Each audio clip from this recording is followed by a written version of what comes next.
بسم الله الرحمن الرحيم الحمد لله رب العالمين والصلاة والسلام على سيد المرسلين سيدنا محمد وعلى آله وصحبه وسلم تسليما كثيرا.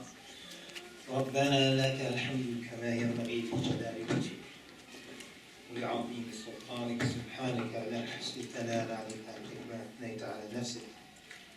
اللهم صل وسلم وبارك على سيدنا وحبيبنا وقرة أعيننا محمد وعلى آله وصحبه وسلم تسليما كثيرا. السلام عليكم ورحمة الله وبركاته. Apologize for the delay.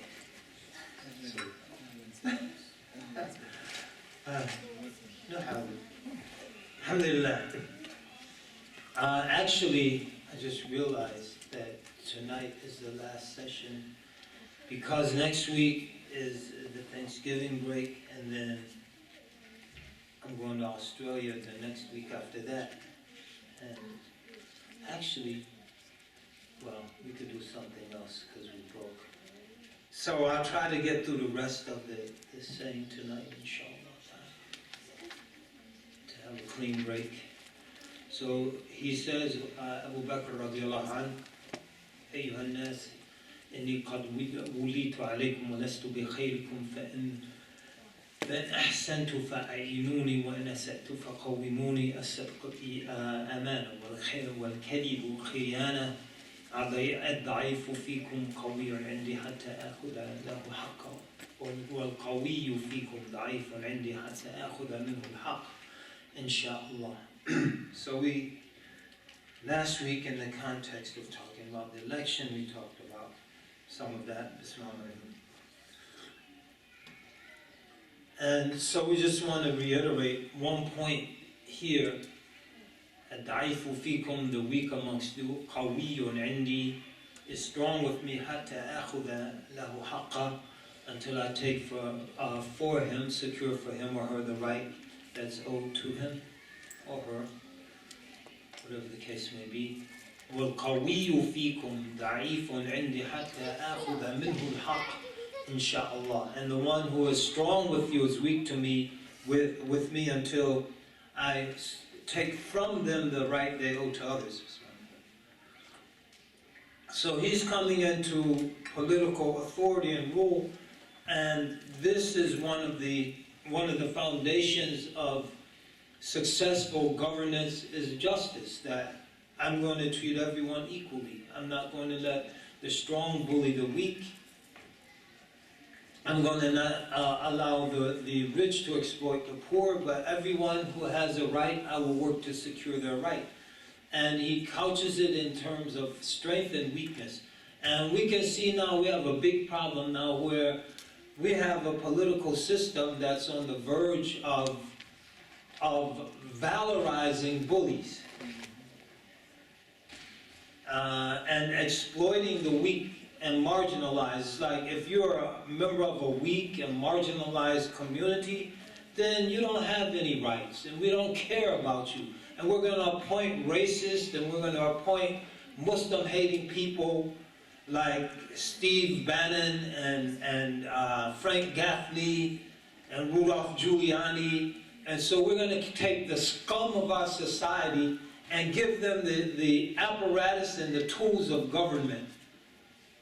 And so Abu Bakr is expressing an entirely different ideal.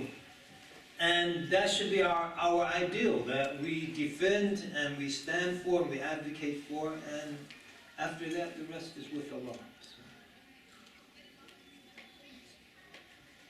The outcome, we depute that to Allah subhanahu wa ta'ala. So this is the model that he's laying down, radiallahu anhu. And then he says, وَلَا يَدْعُ أَحَدٌ مِنْكُمُ الْجِهَادَ فَإِنَّهُ لَا يَدَعُهُ قَوْمٌ إِلَّا ضَرَبَهُمُ اللَّهُ بِالظُّلْمِ. He said, let no one amongst you leave off struggling for the religion, for verily no people leaves off struggling for the religion, this I'm translating jihad, except that Allah afflicts them with humiliation.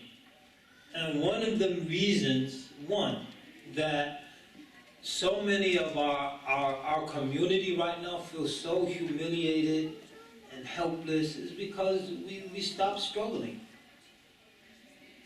You know, we bought into the American dream and everything's peaches and cream and it's easy street, blue skies, smiling at me, nothing but blue skies do I see.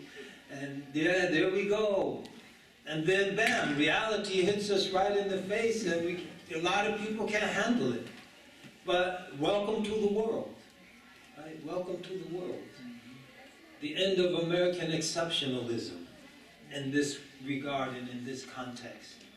And so we have to struggle now. If we don't, Yani, as they used to say on my grandmother's farm in Georgia, Lord have mercy. Lord have mercy. So we have to struggle. We have to get out there. We have to educate people. A lot of people, they're like,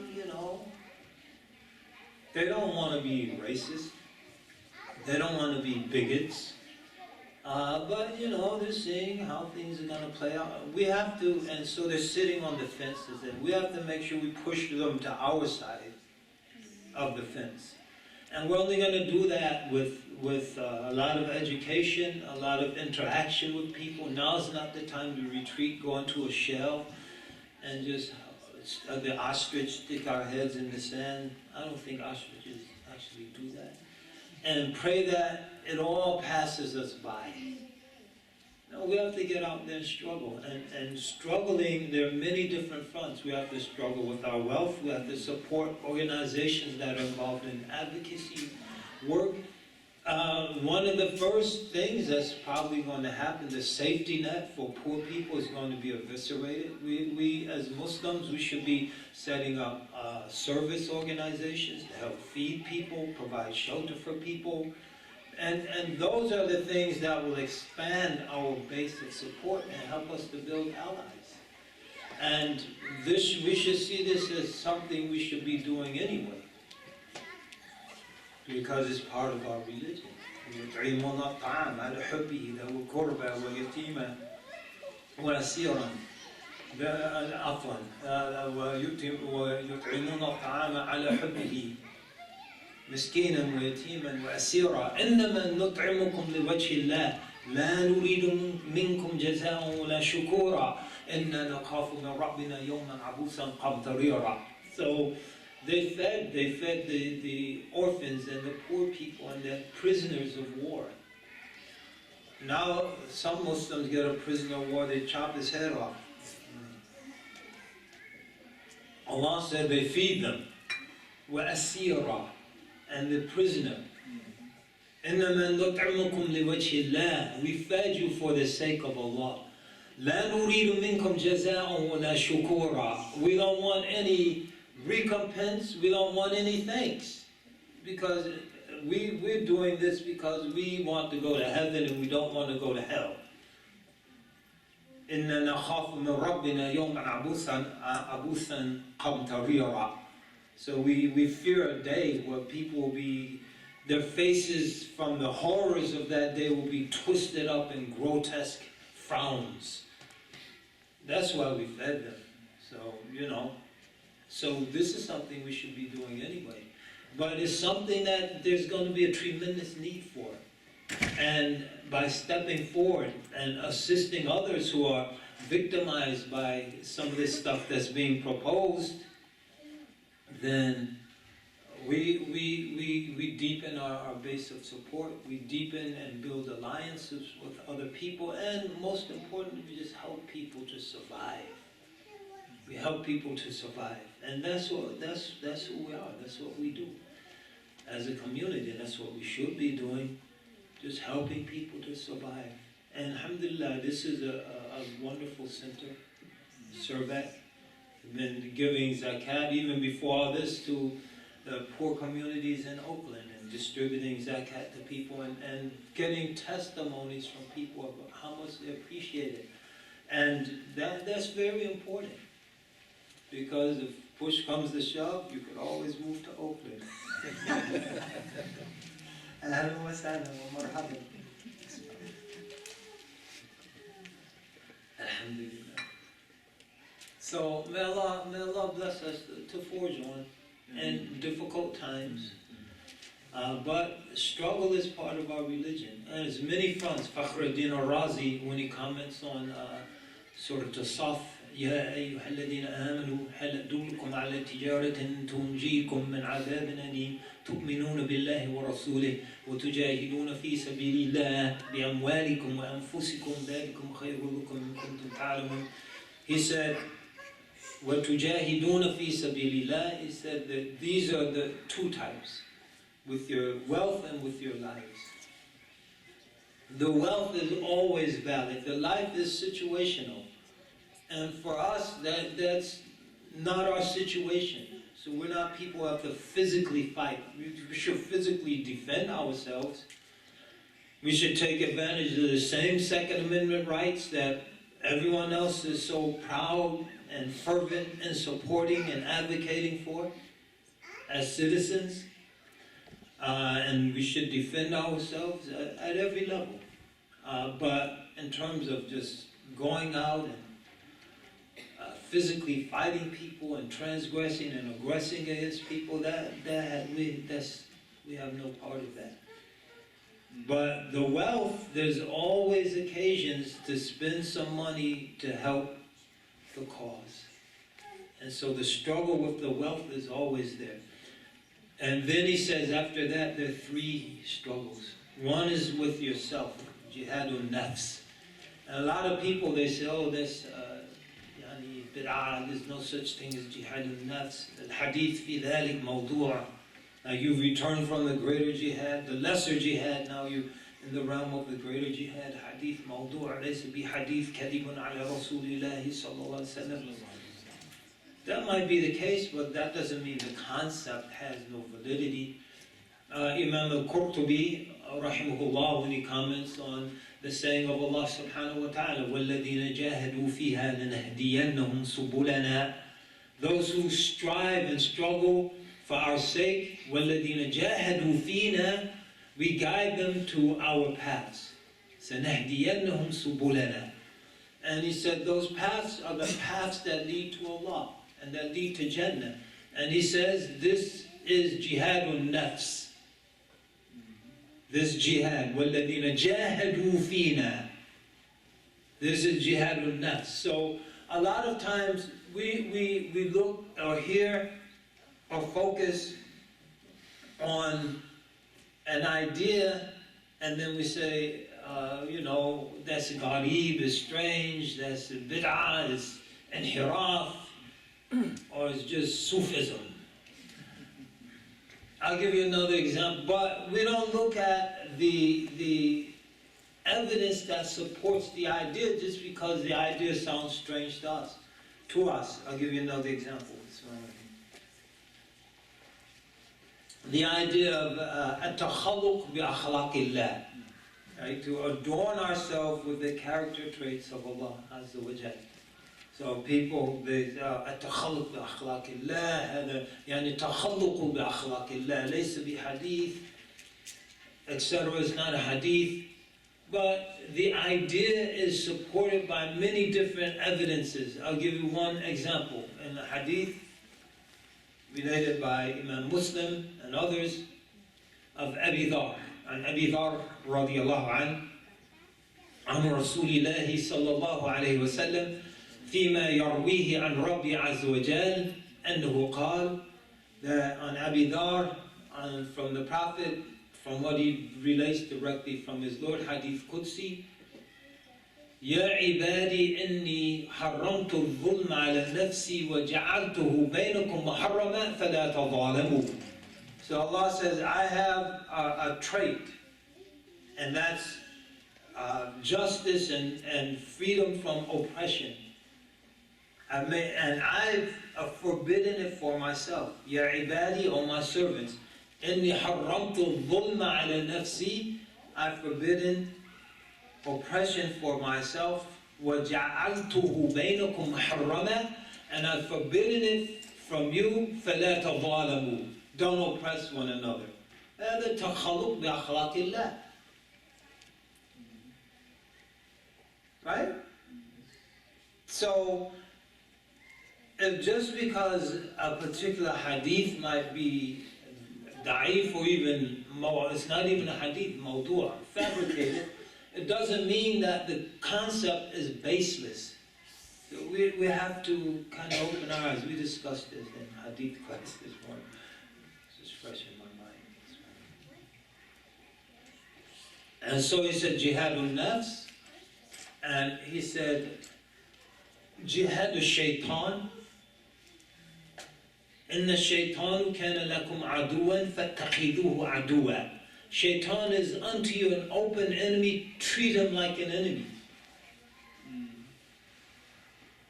Treat him like an enemy, so that's war. And all of these people, these wicked people who openly oppress people, openly vilify people, openly threaten people, openly encourage others to harm people, they're the awliya of shaitan. They're the dupes of Satan. And what does Allah say about them? إِنَّمَا ذَلِكُمُ الشَّيْطَانِ يُخَوِّفُ أَوْلِيَاءَهُ فَلَا تَخَافُوهُمْ وَخَافُونِي إِن كُنتُم مُؤْمِنِينَ. That's Satan. He wants to instill the fear of his dupes in you. Don't fear them, fear me if indeed you are believers. فَلَا تَخَافُوهُمْ وَخَافُونِي إِن كُنتُم مُؤْمِنِينَ. And so, don't fear them. Because at the end of the day, they're just asbab. They're means created by Allah to execute certain things in His creation. That's all they are. So we're all just actors in a cosmic play. And they have no more power than you have. And you have no less than they have. Because they're the servants of Allah and we're the servants of Allah. The only thing we acknowledge our servitude. And they don't. That's the only difference. But they're governed by the will, the knowledge, the will and the power of Allah, and we're governed by the knowledge, the will and the power of Allah subhanahu wa ta'ala. So just relax and enjoy this next scene in the play. Curtains are just opening. It should be interesting. Hold on to your popcorn. It might end up all over the floor.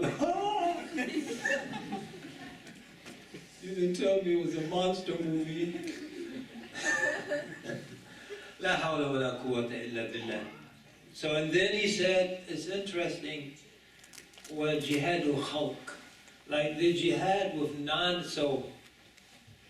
the jihad with the self, the jihad with shaitan, and then the jihad with non-antagonistic people. So people like the jihad with your children and your spouse and your parents and your neighbors. It's a struggle. And so we should approach it like a struggle. Just as a lot of people, they are broken up when society at large, things happen that they just don't anticipate happen. Everything's easy, peaches and cream, hunky-dory, etc. And then bam, something unsettling happens. And they're not prepared for it because they haven't conditioned themselves to struggle.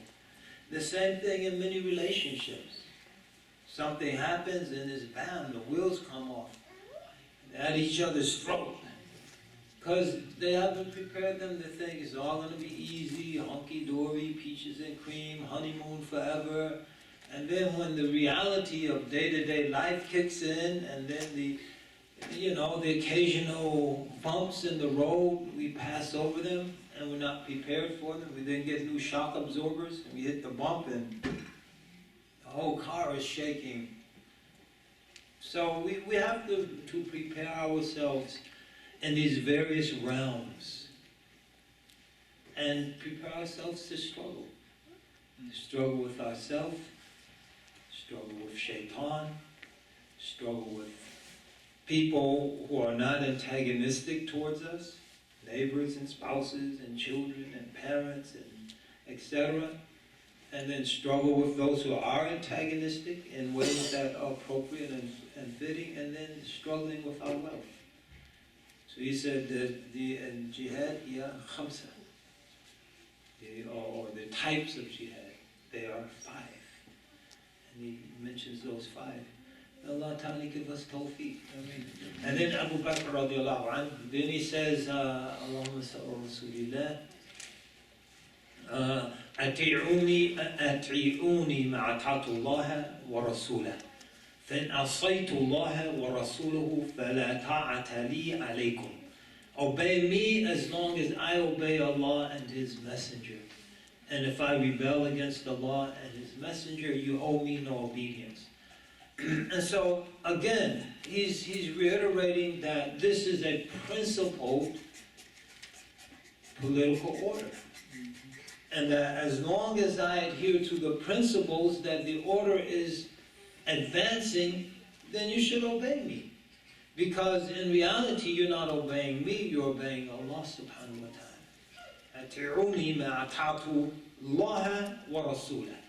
Obey me as long as I obey Allah and His Messenger.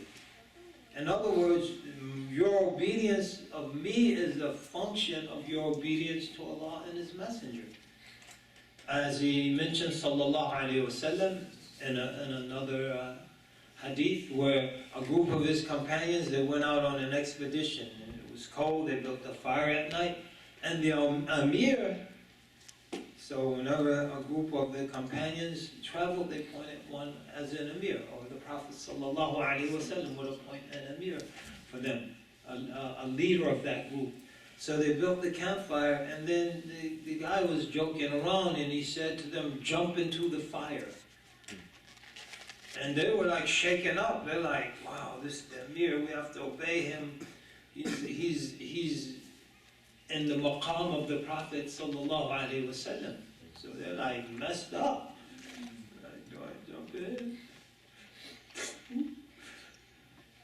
So they didn't do it. But they were so shaken up when they returned to the Prophet ﷺ and told him what had happened.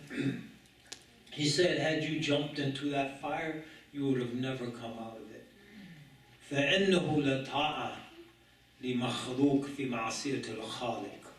Because there's no obedience owed to any creature if it means disobeying the Creator. Ibn Hajar al-Asqalani in Fath al-Bari, you know the example he brings of this? He brings the domestic relations. He said no wife should obey her husband if he orders her to do something that's in contradiction to the Book of Allah and the Sunnah of His Messenger. That's the example Ibn Hajar brings to illustrate this principle. There's no obedience to the creation if it means disobeying the Creator. So again, it's a principled order that he's trying to establish, radiallahu anhu, and building, taking as his foundation, and encouraging everyone to obey ultimately Allah and His Messenger. So this is the foundation of the order. And if I rebel, you don't owe me any obedience. If I command you to do something that contravenes the divine law, you owe me no obedience. And so he's saying, number one, I'm not above the law, and you only obey me as long as I obey the law. And when I rebel against the law, you owe me no obedience. So the consistency is there. وَإِنَّ اللَّهَ أَمَرَ الْمُؤْمِنِينَ بِمَا أَمَرَ بِهِ الْمُرْسَلِينَ. Allah has commanded the believers with the same thing He has commanded the messengers with. There's no double standard. And of course, in even many Muslim countries today, they don't follow that. There's a double standard. And so in some places, the kings and the emirs, they drink alcohol and they fornicate, nothing happens. The poor person, they drink alcohol or fornicate, and they're subject to a punishment. So there's double standards, there's hypocrisy, but that's not our affair. We're here. And we're talking about what we need to do as a community right here. من حسن إسلام المرء تركه ما لا يعنيه. A person's Islam being good is leaving that which doesn't concern him. What someone's doing halfway around the world is not our concern. What we can't control is not our concern. Our concern is what we can immediately control and affect. And, you know, many of us who converted to Islam, we've spent our lives like worrying about things we can't control. Worrying about things happening halfway around the world, so much so that we neglected things right here in our own backyard. We neglected things right here. And now I think we're suffering to a certain extent because of that neglect. And because of the short-sightedness of many people who pulled us into so many different situations, that we lost a lot of the capital and credibility amongst our own people. Because, you know, you're doing everything for everybody. What are you doing for us right here? You know, I suggested recently at a program that just hukm shari, that zakat should be spent in the land that the wealth has been accumulated. Because when the Prophet ﷺ sent Mu'adh and Ali radiallahu anhuma to Yemen and instructed them, tell them there's no God but Allah, Muhammad's messenger, there are 5 prayers, and then there's a tax on the taken from their wealthy, and distributed amongst their poor. And the people like really got upset. And I'm like thinking, it's only 2.5%. I mean, we got 97.5 left to help whoever you want to help. It's not like we're saying give everything. And if you have $1 million, we're asking $25,000.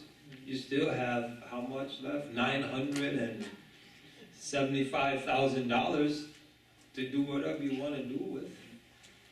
So it's not like, you get the point. So, you know, we have to think about these things. As we said, especially now the safety net is gone, there are a lot of poor Muslims.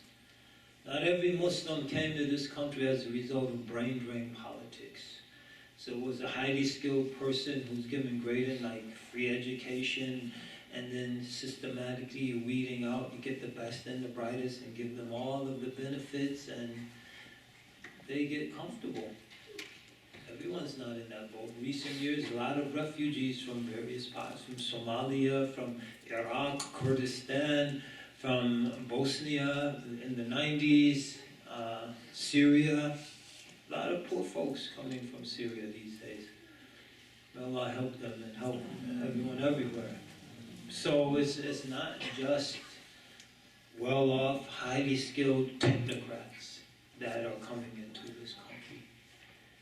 And so we have to really start thinking about the power of zakat to assist Muslims and other people. Ta'liful qulub. Imam Shafi says that's still operative. Imam Malik said it's not operative, but those are the conditions at his time, which the fact that he said, يعني ومؤلفة قلوبهم, as إنما الصدقات يعني الزكاة للفقراء والمساكين والعاملين عليه والمؤلفة قلوبهم. He says these days that's when Islam was spreading, when the community was weak. But what's going on now? The community is weak, and so that.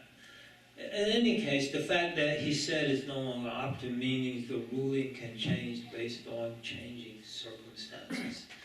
So that's a hujjah to say it can be re-examined and not just a static ruling that it's not operative anymore and that's the end of it. Well, it was operative, Imam Malik admits, so it can change according to changing circumstances. But Imam Shafi, rahimahullah, he said that no, it's still operative. And even there are rulings under this, like to confirm and encourage hearts to be favorable towards the religion, even if people don't convert. That you could use that zakat money for non-Muslim people, people who might be on the verge of converting or have a favorable opinion of Islam, to help people have a favorable opinion of Islam. جُبِلَتِ الْقُلُوبُ عَلَى الْحُبِّ مَنْ أَحْسَنَ إِلَيْهَا كما قال ابن مسعود رضي الله عنه. Human hearts have been naturally predisposed to love those who do good to them. So we have to do some good and obey Allah and obey His Messenger. And then finally he says, قُومُوا إِلَى صَلَاتِكُمْ يَرْحَمُكُمُ اللَّهُ. So, which is a beautiful way to end his speech, because essentially he's saying, after all is said and done, you still got 5 prayers to pray. Imam Jamil al-Amin, may Allah bless him to get out of his incarcerated situation for a crime he says he didn't commit, which I fully and truly believe that he didn't. Because number one, Imam Jamil is not a liar. He wouldn't lie, and he's not a coward. He's not afraid to face the consequences if he did do something. So in any case, he used to say a lot of times, it's like, you know, we've got 5 prayers. So no matter what happens, we have to pray. Good times, bad times, easy times, hard times, dark times, enlightened times. We got 5 prayers to make every day. That's the bottom line. And that's the first thing that's going to be examined when our books, the book of our deeds, is examined. It's our salah. Our salah. 5 prayers. And so, and that's the foundation. And more than anything, an Islamic political authority is establish the prayer and protect the prayer and ensure that people, their prayers are facilitated, that they're assisted in their prayers. And so, no matter what's going on, if Hillary wins, Bernie would have won, Trump won, whatever, we have 5 prayers. So make those prayers, be consistent, and that's our strength, that's our foundation. Because if we're focused on that, we can keep the world in perspective. And at the end of the day, all this stuff happening is just the dunya. And the dunya is only a test. Sometimes you're driving, right? This is a test of the American broadcasting system. For the next 60 seconds, this is a test of the dunya broadcasting system. For the next 60 years, you'll be tested. So it's only a test, brothers and sisters. It's only a test. That's all it is. It's a test. And inshallah we'll pass. But to pass, how do you pass? Sabr, sidq, being patient, being honest and sincere with ikhlas, being sincere, being honest, at tawbah. When we do fall into sin, repenting. So we're not carrying a mountain of sin with us when we meet Allah subhanahu wa ta'ala. That's how we pass the test. And then, and being sources of good. مَنَابِعَ الْخَيْرِ وَالْبِرِّ. Being sources of good. Right? This is a religion of goodness. This is a religion, Islam is a religion of goodness. And we have to go out and prove that to people. Well, we don't have to prove anything to anybody. We have to go out and do it. That's a better wording. We have to go out there and be good people. Don't let these circumstances rob your smile from you. You know, make you frowning and happy. Don't let it take joy out of your life. You go home, enjoy your family, your children, play with your kids. You know, enjoy the company of your friends. Like, don't let the joy be taken out of your life. Just say Alhamdulillah and keep on trucking. Alhamdulillah and keep on trucking. Yes, indeed. So he's making the adhan. Any questions, right? Quick. Yes, sir. Sheikh, just going back to your example about giving zakat where the wealth is accumulated. Yeah. I know there's always an argument, like in my community, maybe especially with my mom, because her zakat always goes back home. And I live here, I grew up here, and a lot of my friends, we grew up here, and so it's like this is more of our community, even though like we go back home and we have families back home. Right. So can you just elaborate a little bit more on that? Elaborated. I mean, if, I don't know how wealthy your mom might be, but how much is going for zakat? It's a lot of us. We have a lot of families and we still have a lot of connections back home. So a lot of our money is still sent back home. We really don't. We don't. I wouldn't say we contribute as much. No, I'm just saying, like, in terms of zakat, how much is it? Like, you send from your funds. How much zakat is 2.5%? And so if it's liquid assets, that means you still have 97.5% of your liquidity that's available to send back home. And so even you're Somali, huh? I am. Yeah. There's a lot of Somalis here struggling.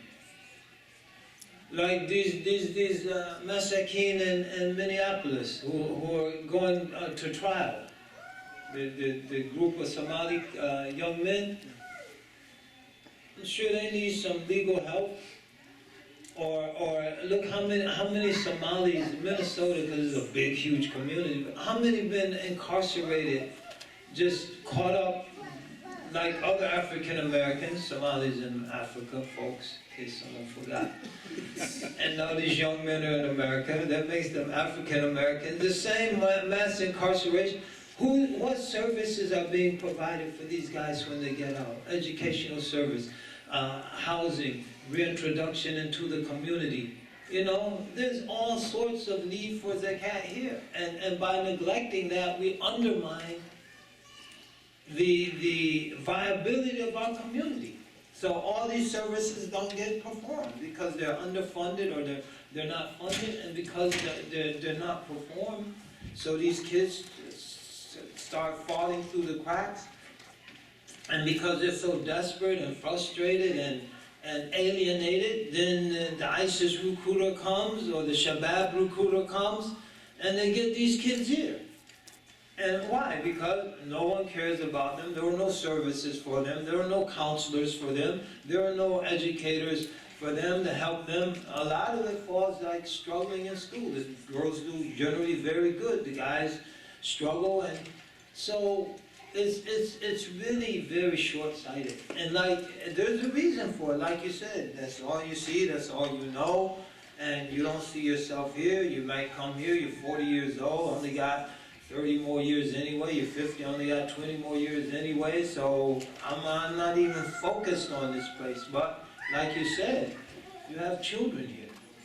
This is all they know. And they didn't ask to come here. And so, you can't have the best of both worlds, I'll come here and I'll enjoy the material benefits and the security, but culturally I want everything to be directed back home, and my children, if they suffer as a result, it wasn't too bad. It's like all these marriage, that's a whole nother thing, that's a whole class. But look at all this marriage, people can't get married. I met a nice girl, really.